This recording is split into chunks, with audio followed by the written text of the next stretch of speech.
सिंहासन बत्तीसी का युद्ध। सिंहासन बत्तीसी शब्द का शाब्दिक अर्थ एक कथात्मक परंपरा से जुड़ा है जो राजा विक्रमादित्य के न्याय, बुद्धिमत्ता और पराक्रम से संबंधित है। हालांकि इतिहास में ऐसा कोई वास्तविक युद्ध नहीं हुआ था जिसे सिंहासन बत्तीसी का युद्ध कहा जाए। यह दरअसल पौराणिक कथाओं और लोक कथाओं का एक महत्वपूर्ण हिस्सा है। सिंहासन बत्तीसी की पौराणिक कथा सिंहासन बत्तीसी 30 कहानियों का संग्रह है जो राजा विक्रमादित्य के न्यायप्रिय, साहसी और बुद्धिमान होने की गाथा बयां करती हैं।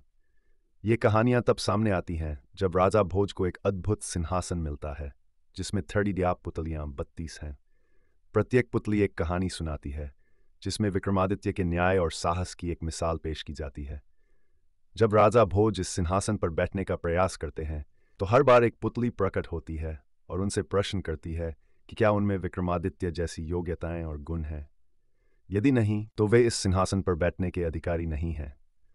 ऐतिहासिक संदर्भ और महत्व। हालांकि सिंहासन बत्तीसी का युद्ध जैसी कोई ऐतिहासिक घटना दर्ज नहीं है, लेकिन इस कथा का मध्यकालीन भारत में गहरा प्रभाव था।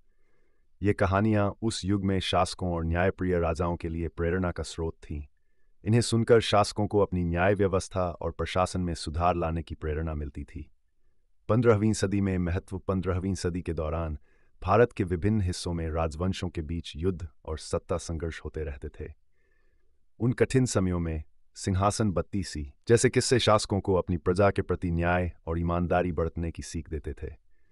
ये कहानियां आम लोगों के बीच भी काफ़ी लोकप्रिय थीं और लोक संस्कृति का एक अभिन्न हिस्सा बन गई थीं। निष्कर्ष, सिंहासन बत्तीसी एक प्रतीकात्मक कथा है जो भारतीय इतिहास में न्याय, धर्म और राजधर्म की आदर्श मिसाल के रूप में प्रचलित है।